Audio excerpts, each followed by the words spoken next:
Welcome back to Sister. So I'm Aisha. And I'm Amina. Podcast created for sisters with sisters in mind. Assalamu alaikum, Farah. Assalamu alaikum. Welcome. Walaikum salam. I should say welcome back. For real. Because Take two. We need the big black and white thing. The chalkboard, yeah. Honestly. But it's lovely to see you again. Lovely to have you on. Yeah, I mean, we know each other from our local area. We do. And we've got a few things in common. We both support women, and then we've got, the local area and Islam channel where you used to work as well. We have, yeah. It seems like there are certain threads the further back we go that kind of tie in. Yes, it's amazing my cousin as well. Yeah. It's amazing how we've never crossed paths back then when there were so many times that we could have done, but subhanAllah, it was meant to be now. So I'm feeling like the third toe here. Oh no, it was. I think all like roads brought time. us to you. This is this is what I was meant to be doing. Is that even the right phrase? Anyway, it's sixth third toe, wheel. Third wheel. Third wheel. That's the one. Sixth toe. It's all right. Anyway, alhamdulillah. But so we obviously want to talk to you about the work that you do with women, sisters in particular. But take us back. Why did you even want to start working with Muslim mums back then and Muslim women now? What was it that drove you to kind of get started in that industry, if you like? SubhanAllah, I'm drawn, when you ask me that question, I'm drawn to, we plan, but Allah is the best of planners, because if you had asked me growing up, or even, I don't know, 10 years ago, if I'd be doing anything within this field, I would have been like, no, not at all. Like growing up, I don't think I was ever what you might call a girly girl. I was a bit of a tomboy, just didn't really have a solid group or grounding of girlfriends, let alone Muslim girlfriends growing up in the area that I've grown up in. The community wasn't as diverse as it is now. So I was kind of the only Muslim in the village for a long while. And just trying to navigate the world through that. But now the answer to that question would be because, subhanAllah, just the blessings of working with other Muslim women, but from the foundation of me being helped myself. Yeah. And that's another thing that 10 years ago, if you'd asked me, would I be coaching? Would I be helping? No.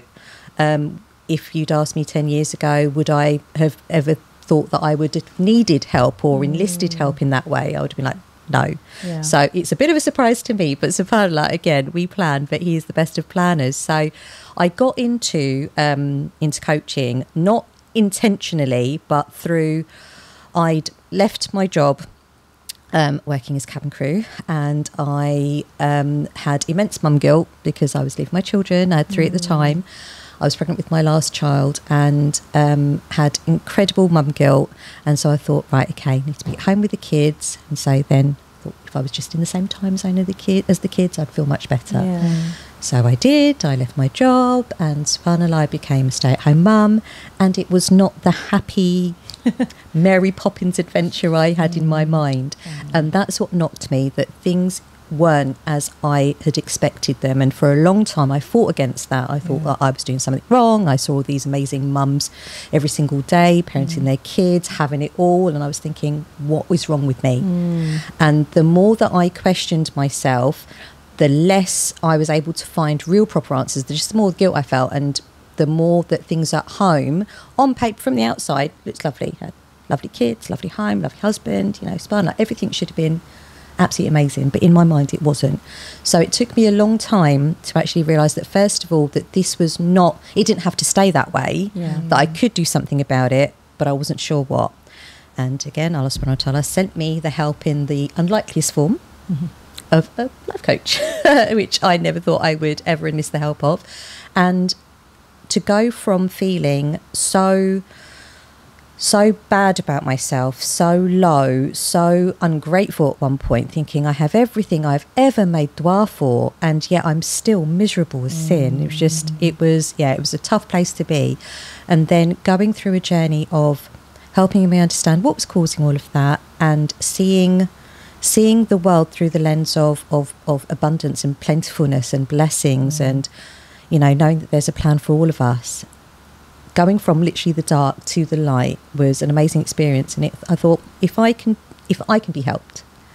And I heard so many similar stories at the school gates with other mums, you know, these women that were doing amazing, but they never gave themselves the credit. They were always focusing on what they hadn't done, what wasn't going right.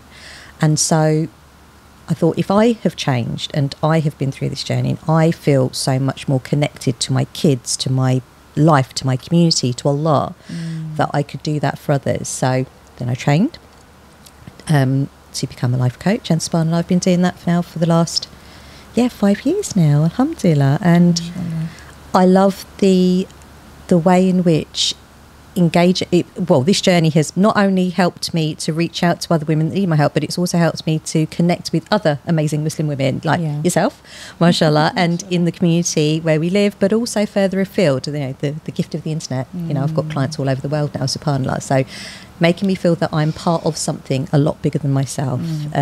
There are so many blessings. So yeah, that's the long-winded version. So Farah, becoming a life coach is not an easy feat. Kind of putting together any kind of project like this is not easy. So how did you come to the structure?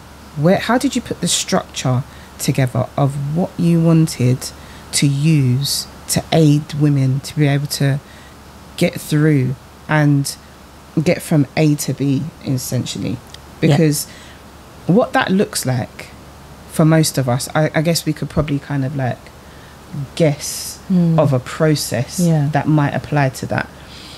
But in reality, there's going to be so much more. And as the person that has to deliver that, thinking about that process, because I know for myself what it's like to put together something where you want to be able to coach someone to get from here to here. But thinking about putting that process together, in fact, dissecting it, how did you do that? That's a lovely question, subhanAllah. So I started off, first of all, when I enlisted the help of someone for myself. The modality from which I was helped was from a what you might call a secular or a non-religious modality. And so when I was helped, I was able, I got so far in terms of being able to understand what was going on for me, kind of the nuts and bolts of understanding and that. But I would say that at the very beginning, I was trying to make sense of something that was going on for me, whilst also trying to fix or repair certain connections within my faith. So not just within my tangible surroundings, like with my kids and with my home. There was something that was deeper that at the time I didn't actually realise, but it was the way I saw myself as a Muslim, the way I connected with Allah subhanahu wa ta'ala, the way that I made sense of the world. So further along my journey, I found that I was trying to Muslimify my methodology, if you like, up to be relevant to the community that I wanted to serve, which at that point was Muslim women. And I felt that there was a little bit of a gap between what I was hoping for them and what I went through myself, and with one of the real needs that they wanted, because they were having problems like me with themselves, with their kids, but there was a real kind of spiritual thing that was going on for them. There was I won't say a disconnect with Allah subhanahu wa ta'ala, but there was a distortion of how they saw themselves as Muslims, as women, as mums, as everything. And so by helping them repair that connection, that was the foundation. So it helped me along. I coach from the Quranic psychology, the science of the nafs, which I didn't create. I was, alhamdulillah, very, very, again, Allah subhanahu wa ta'ala. There's a fly there. Decided that he wanted to get involved in the podcast. It was like, he's interested in our conversation, obviously.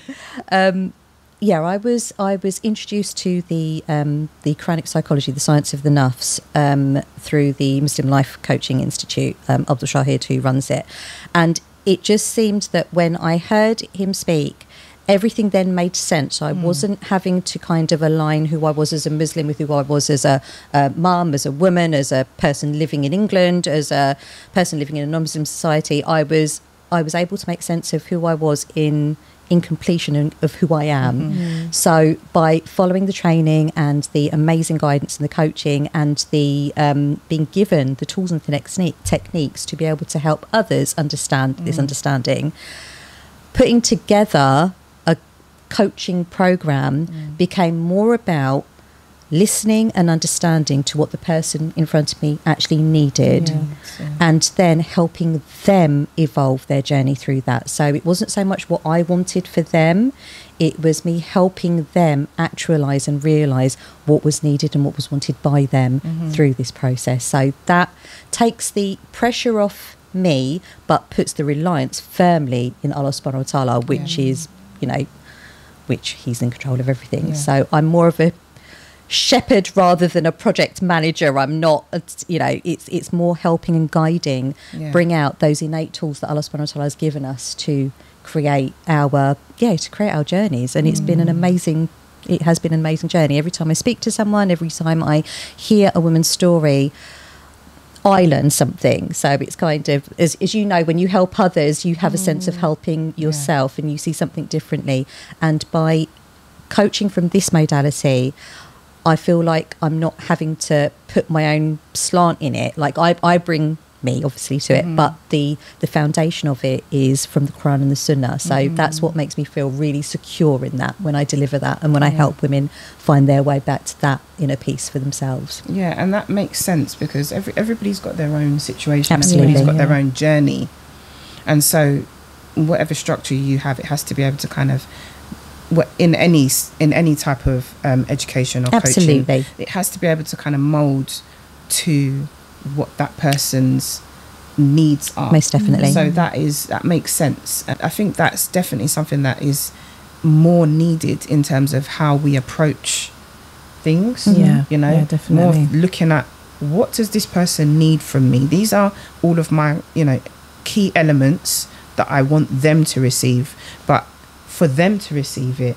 what does it look like for them? I was going to say, it sounds more like counselling than coaching, because ultimately, when I counsel, clients, it's more about them being the expert in the room, and it's the power dynamic between the counsellor and the client isn't, I know exactly what's best for you kind of thing, and like it is for sometimes the psychodynamic side of things, because it's often kind of you're almost checking off, can see this, and sort of analysing. It's more about what is it you want to do, where is it you want to go, subhanallah. But I guess with coaching you can set a plan, which is probably where the difference kind of lies. It kind of incorporates elements of counselling, because if we think about what counselling is, it is holding that space. It is giving that safe and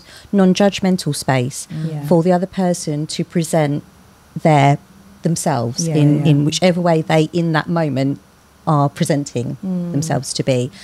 And the way that I describe it is that we have our manufacturer's guide. We've got the Quran and the Sunnah. We've got the book of the one who created us. Who better to know us than the one who created us? So everything that we've got going on, it's a shifa. It's a shifa for every problem, not just spiritual problems, but physical and psychological. So the way in which I relate it to is helping us understand how we work from the manual, from the guidebook, and then troubleshooting everything that we have presenting in our lives. There is an answer for it, and helping someone understand how they work, how they have come to the situation that they're in.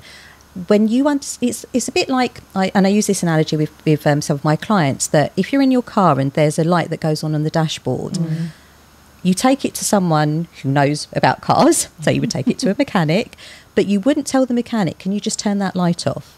You would want to know what that light means. There's a problem that is, it's flagging up. There's something that needs a bit of attention here.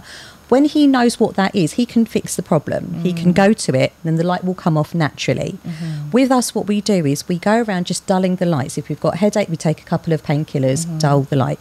But that pain is telling us something. Yeah. Just like if we are in psychological pain or psychological distress or emotional distress, it's telling us that there is something that needs a little bit of attention. There's something either that we need to see differently or attend to, where we're lacking in something, whether it be understanding, compassion, love, kindness, whatever it is. But what we do is we just want to feel better. We just don't want to feel that pain. So we try and numb it rather than understand where it comes from. But if we were to understand how that has come about, we're in a position then of power then. We know, it's like a diagnosis, if you like. You know what you're attending to. You're not taking a paracetamol for a broken leg. You know, you're actually dealing with the problem itself. And when women understand the power that they do have, because Allah subhanahu wa ta'ala tells us very clearly in Surah Al-Rad, and this is the foundation pretty much of the science of the nafs, that He will not change the condition of the people until we change that which is within ourselves. Now, that to me says two things. That in order for Him to have said He won't do something unless we do something, He has to have given us the ability to do that something that He's telling us to do. And that change within ourselves is the thing that we are in control of, or that we have the power to. We're not in control of people, circumstance, the world, anything else. That's His domain. He'll sort that out only once we have done what we can. And the bit that is within ourselves is how we experience this life, how we think, how we feel, how we behave, our actions. And the more that we focus on empowering and optimizing those, that's giving us, like, I used to feel, that if my children just acted a certain way, if my husband just said the right words, if my house was just so, then I'd be okay. But I had a house that was immaculately clean. It's not so much now, but it was immaculately clean at one point.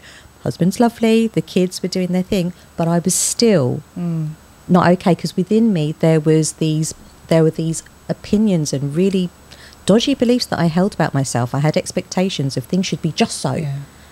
And so when we go to what we can control, which is us, which is our feet, and what we're accountable for as well, because we're not accountable for anyone else, we're accountable for what we do.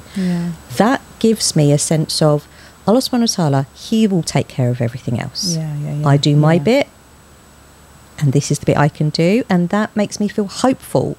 Puts my reliance back in Him, that He's in control of what He's in control of. He's in control of everything, but I'm taking care of the bit that He has given me the control over, which is me. Which is you. And then I get to decide and choose how I show up in this world. And for a lot of ladies, they think that their lives are just, that's how it is. They've got no choice, they've got no say, they're kind of being swept along. And another little analogy that I use is that we're all ships bobbing along the sea. We can't control the sea, but we've all got our sail. We can decide how we navigate that sea. But it brings it to us. But Farah, do you think that for some people, this is not everyone, right? But do you think that in some cases there is a lack of wanting to take that responsibility? Because essentially what you're saying is it's your choice. We don't necessarily recognise it as a choice, but we also don't necessarily want to take the responsibility, because sometimes we're so comfortable with feeling uncomfortable that we just don't move the needle.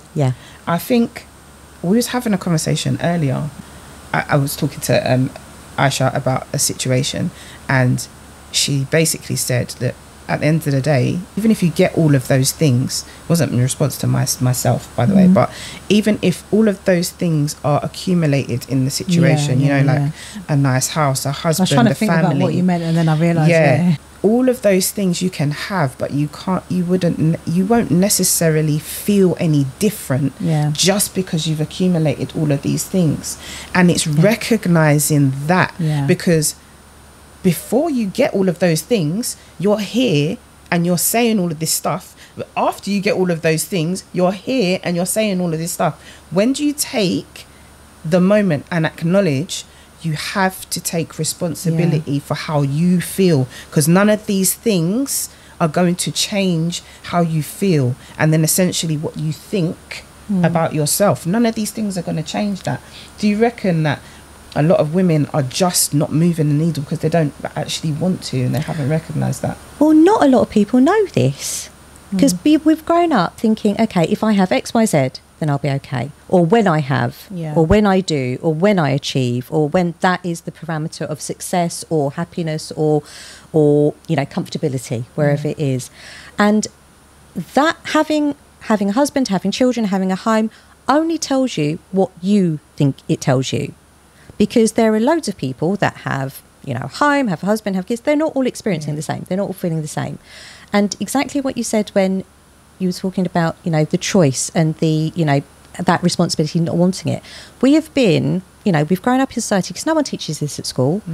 And I just wanted to refer back to very quickly to when you were talking about counselling. The science of the nafs, it has elements of counselling, but it's got, and it has everything that is to do with us as people. So there's, you know, there might be, within the modality, there might be nods to CBT, NLP. They're all parts of the puzzle, but this gives you a holistic whole narrative of who you are, because it comes from the one that created us. So he knows that we are social beings. He knows that we are, you know, that we are thinking beings. He refers to us in the Quran as those who reflect, those who think, those who reason.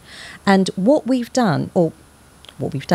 has historically happened is we go along thinking, okay, when, you know, you grow up, you go to school, or you get married, or you have children, or you buy a house, or you get a job, and that's how life goes. And, you know, for a lot of us, that might be the case. But for a lot of us, once you've done that, it's like, what then?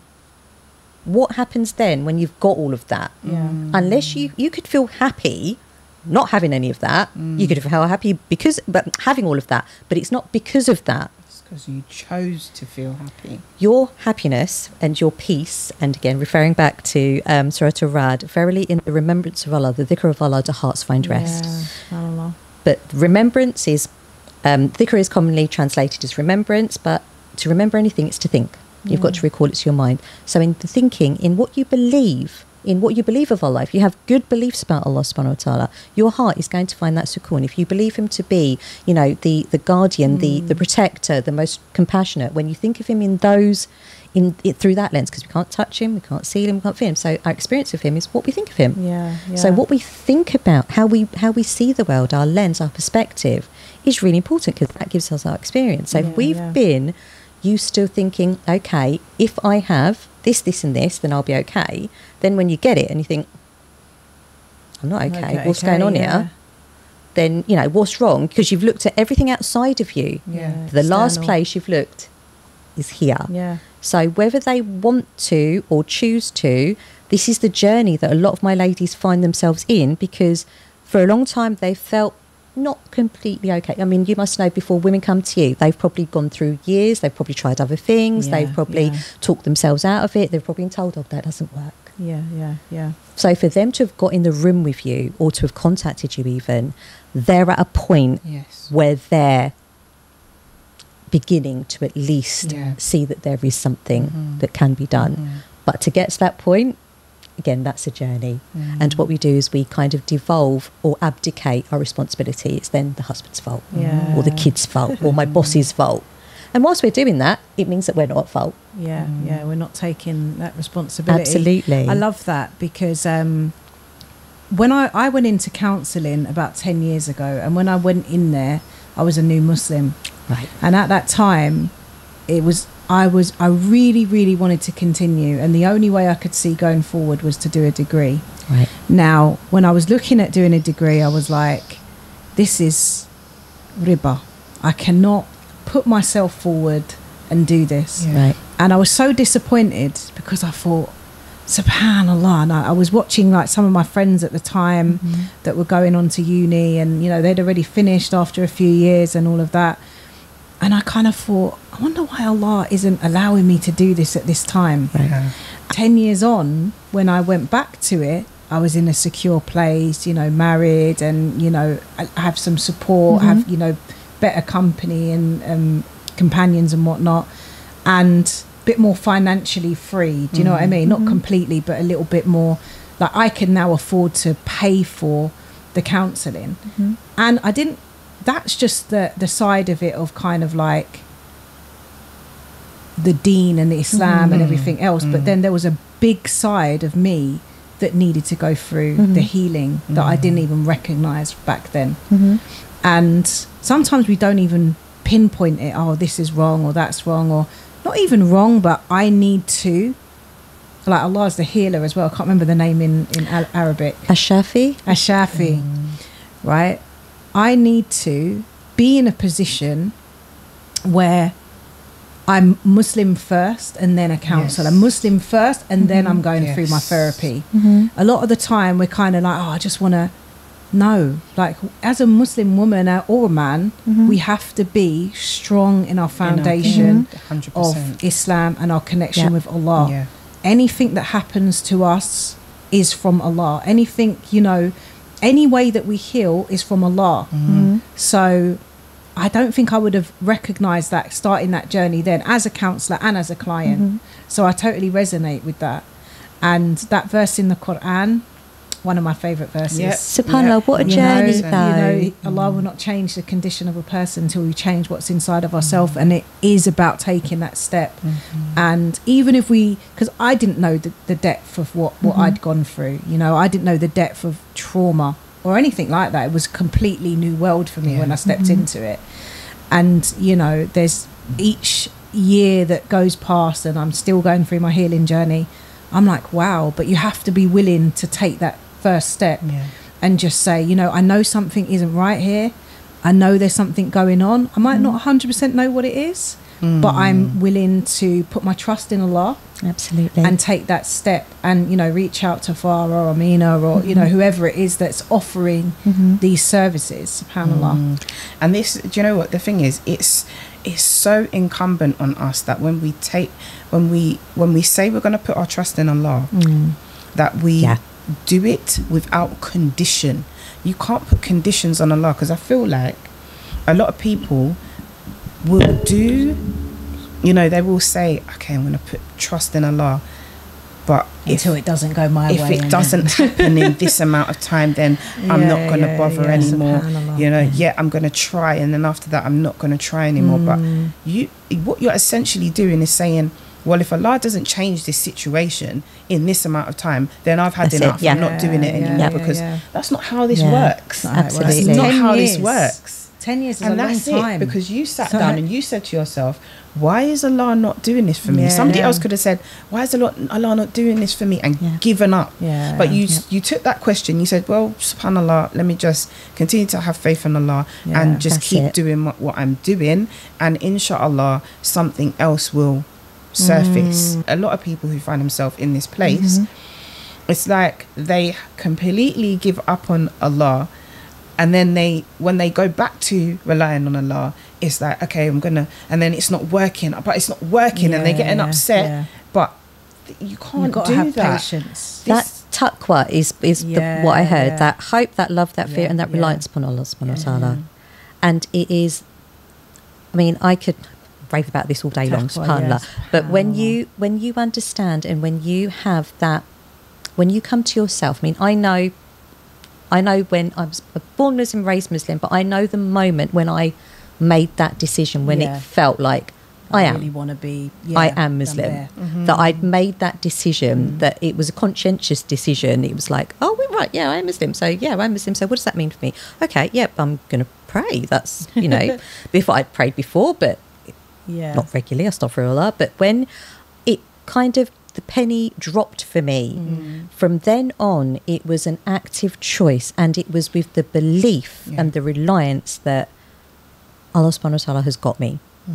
He's got me. Whatever happens, he's got me. Whatever has happened so far has only been because of him. What will happen going forward has only been because of him. So I just have to do my bit, because I'm not in control of everything. And I think that's what we do as human beings. We think that, okay, if things happen in a certain way, like those conditions, that I will know that Allah's got me if this and this happens. If I get whatever it is that, you know, a certain job, or, you know, a certain house, or amount of kids, or whatever it is, it's like, then I'll know. So then we're kind of working towards, and then that we have created in our minds. But what we miss along the way is the million different mercies and the million different blessings that are, you know, are every day in our world, because we're looking for that big thing on the horizon, that will be the thing that tells us. Do you know what? that we're okay. There's a hadith, right? And I think it's a weak hadith, right? But it's used in some books. And it literally chokes me up whenever I hear it. It's like, we don't know how we're going to be if we're in certain situations. Like, people may say, I want a kid. You don't know, like Surah Kahf, Al-Kahf, right? When Al-Qidr killed the boy, and then Musa, was it Musa? Yes. Musa was saying to him, why did you kill the guy? And he's saying, I told you you couldn't have patience and all of that. Why did you do it? Because he would have oppressed the parents and so on and so forth, and they were righteous, and then they went on to have loads of other kids or whatever. Sometimes not even sometimes, Allah, we don't know Allah's wisdom and Allah's mercy. SubhanAllah, sometimes if we were to be wealthy, you know, and it says in this hadith that we would go astray because of that wealth. If we were to be, you know, poor, that's the hadith. If we were to be poor, so if some people were to experience poverty, right, we may not have been able to manage and handle that level of poverty. Why? Because that's just not the way we're built. So SubhanAllah, Allah gave you the money, the riches, the wealth, so that you would you know, worship Him and you wouldn't go astray. But then and the same vice versa. And there's loads of examples where, you know, we think, oh, Allah's not giving us this. We think, you know, we're being hard done by, or Allah, if you do this by this date, because it might not be good for you to get married. Well, He tells us that He will test us. To have a child. Absolutely, He tells us that He will test us with our health, our wealth, our children. He tells us. You know, He's made it quite clear. So then when we are being tested, we're thinking, oh, hold on a minute, you know, don't like this. But it is a test, everything. But I see it as an opportunity, because if everything's plain sailing, how many of us get on the salah mat and give gratitude? But how many of us, when things are going wrong, are on that salah mat begging for help? So Allah obviously knows us better than we know ourselves. And so when He tells us how we work and how we come to the understanding of things, and He's given us the way in which we move forward, He's given us the formula, if you like, to have a beautiful life here that is pleasing to Him, that gets us to the best place in the Akhirah. So everything that we do, our tests, our successes, our failures even, everything is, you know, the journey that we are taking to earn. What do we do with that? What do we do with those tests? Do we give up and think, okay, well, that's it then? Or do we do the thing that we have the control over, make that change within ourselves? Because we can't control war, poverty, kids, everything else. Exactly. We can only control, or are accountable for how we navigate that.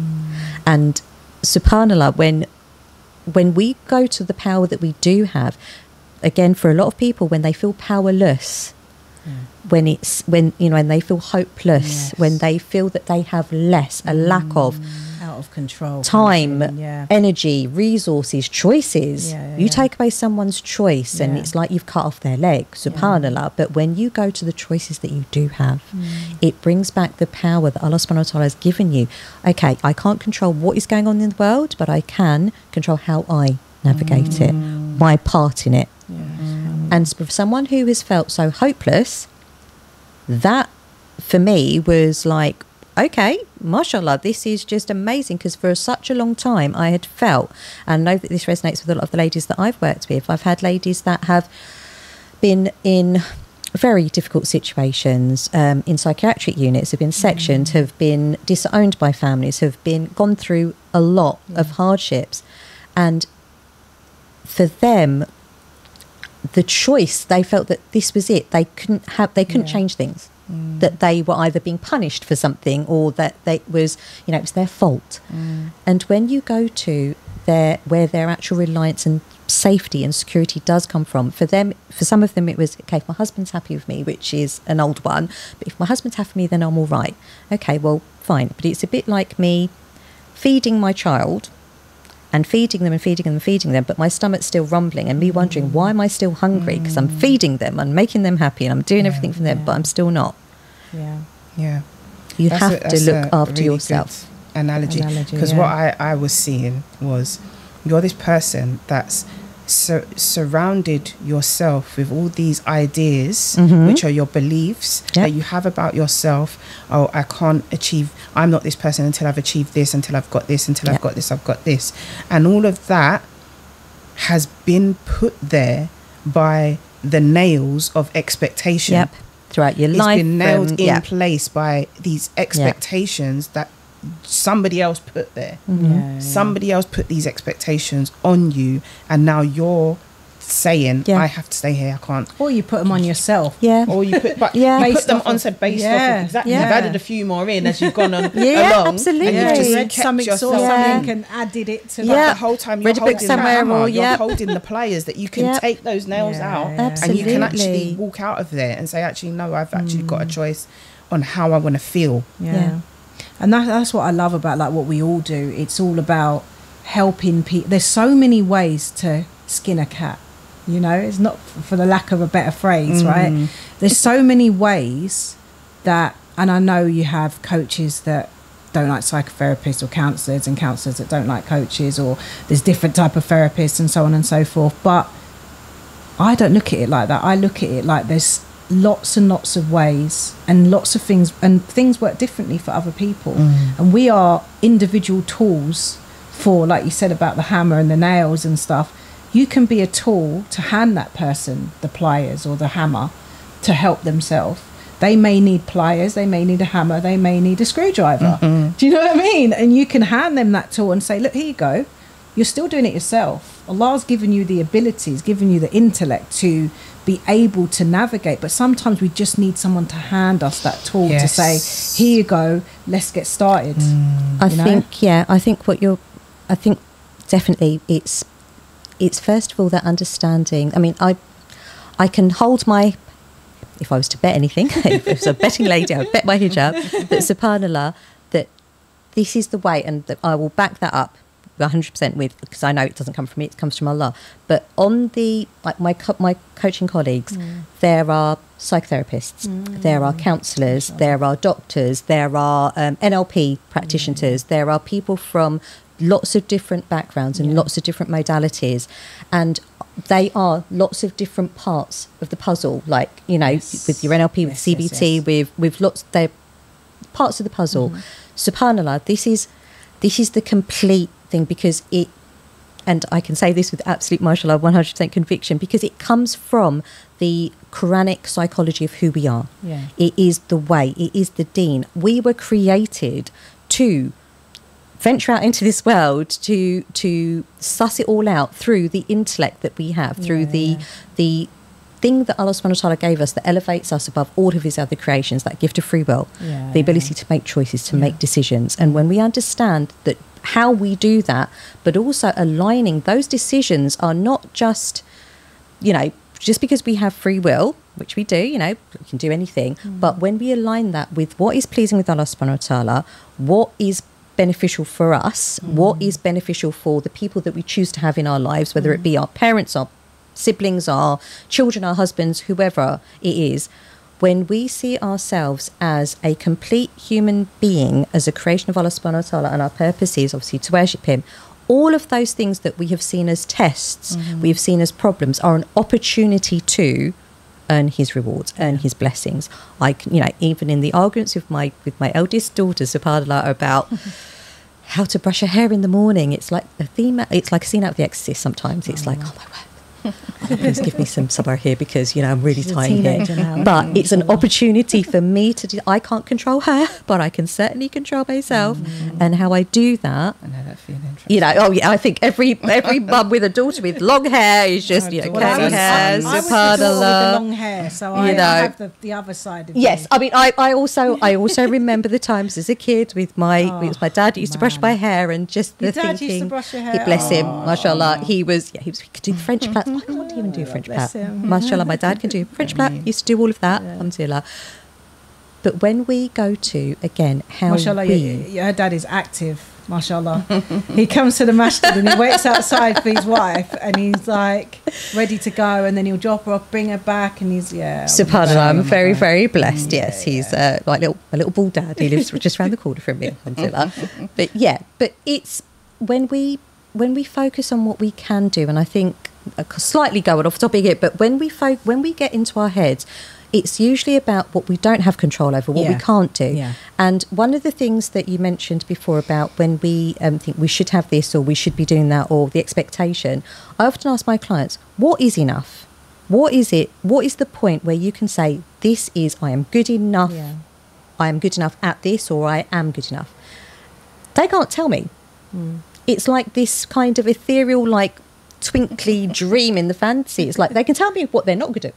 What they're not good enough at all day long. Tell me what they don't want to feel, what they don't want, what they're doing wrong. But if I go to, okay, so what does good enough feel like for you? What does that mean for you? And it's like, I don't know. So we're almost like on this hamster wheel of chasing and chasing and chasing. And what we're doing is not accepting, but not being where, being present. I know that's a bit of a cliche word, but when we go to what we have right now, what can I be thankful to Allah subhanahu wa ta'ala right now? I'm not worried about the future. I know what I have because I'm certain. I know that Allah subhanahu wa ta'ala has got me. I know that, I'm safe, I'm fine, I'm okay. Everything's going to be all right. Where I am right now, there's nowhere to get to. I'm exactly where I'm meant to be, because Allah subhanahu wa ta'ala has put me here, and if I was meant to be anywhere else, I'd be somewhere else. But it doesn't mean I have to stay here. But for a lot of the ladies, it's like, okay, can't keep still, because keeping still is almost, and these are busy women. If I was to ask them what they do on a day, blows my mind. It's just like, I'm tired. It's not even 10 o'clock yet, and they've just done lots of things, as we all do. But we don't think about what we do. We think about what we haven't done. We're kept awake at night time, not for the things that we have done, but for that one thing that we missed off our list. SubhanAllah. So being where we are and having reliance that we are absolutely okay. Allah subhanahu wa ta'ala has got us.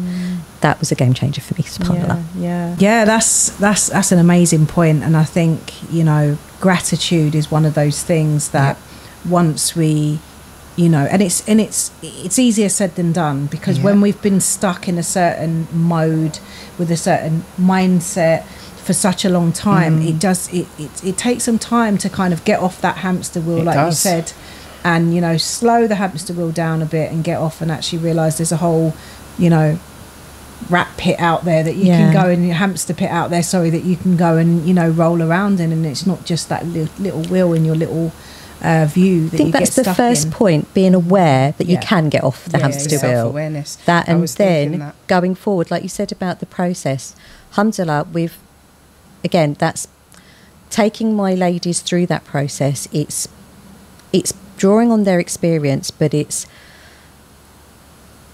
this is another one of my sayings that I love to do with my clients. How do you eat an elephant? You don't. One bite at a time. You can't put the whole thing in your mouth. So one bite at a time. So if you think about your life as a one big whole, think about what you want to do, what you want to achieve, what where you want to go. It's this big thing. And when you think about it in its totality, it's like, oh my goodness.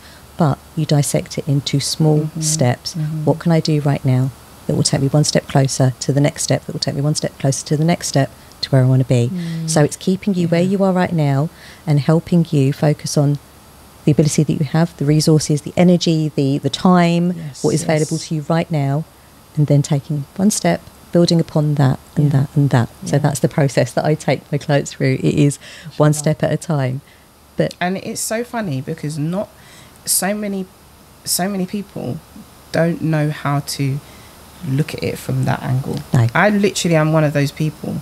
It's taken me so long because I overthink everything, and because I become overwhelmed with all of the things that I'm thinking about all at one time. And then it's taken me so long to just get to this basic understanding of actually just take one thing and break, like even what you're saying about life itself, it's small steps. Well, what does that look like? It's literally each task is one thing. You can't do, we keep saying we can multitask. Like the multitasking, stop trying to multitask. No. Just literally one thing. And even if that one thing is a big pile of clothes that's on your bed, that's been there for a week, how about you just make it 3 smaller piles? Even though it's still in the same place on the bed, it's still going to be easier because you've made it smaller to deal with. That's real life stuff, actually. Absolutely. Like the pile on the bed, go and make it into laundry. 3 smaller piles. Do you know what I normally do? I normally take it off the clothes rail and put it on the bed. That's my... And I feel good about that because it's out of this room and it's gone into there. And then I can put it in piles and then I can put it in... I put mine in like piles first and then put them in like the trousers, this, that and the other. I don't know. I just find that easier. So it's my problem was always that...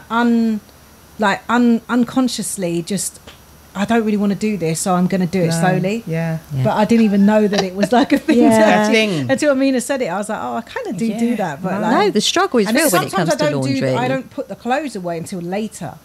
Until I think, oh, husband's coat, let me get it quickly away now. It's funny because there'll be something else that you don't apply that same same strategy to, because that's what it was for me. I can tell you exactly where I was applying that strategy unconsciously, but then in the other things in my life, oh my gosh, because there's a lot that's going on up here. If you think about the clutter in our homes, but then you think about the clutter that's on in our minds, if we can just release that.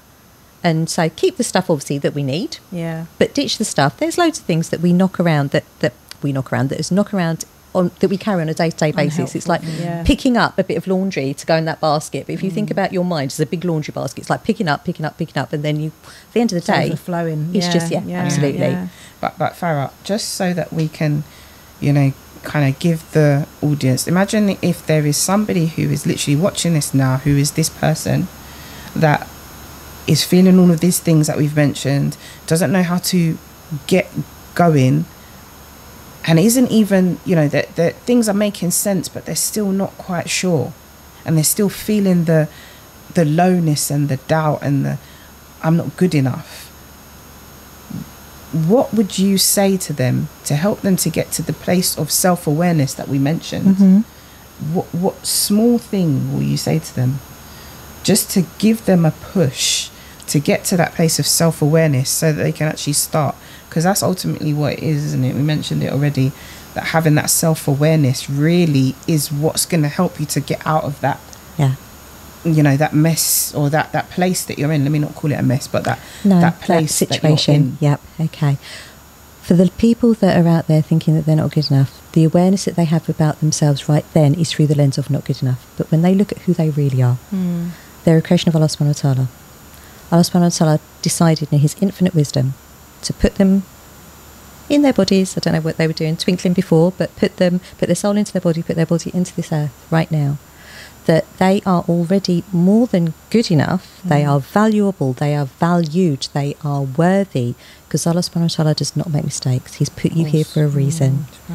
And your worth is not defined by what you do. It's not defined by those around you. You are a creation of Allah subhanahu wa ta'ala, and you were born full of capability, possibility, and the ability to absolutely thrive in this world.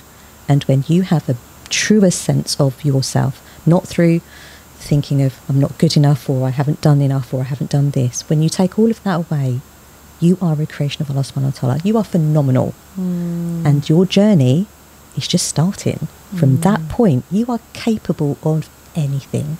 With the will and sounds like permission we need some Farah affirmation cards.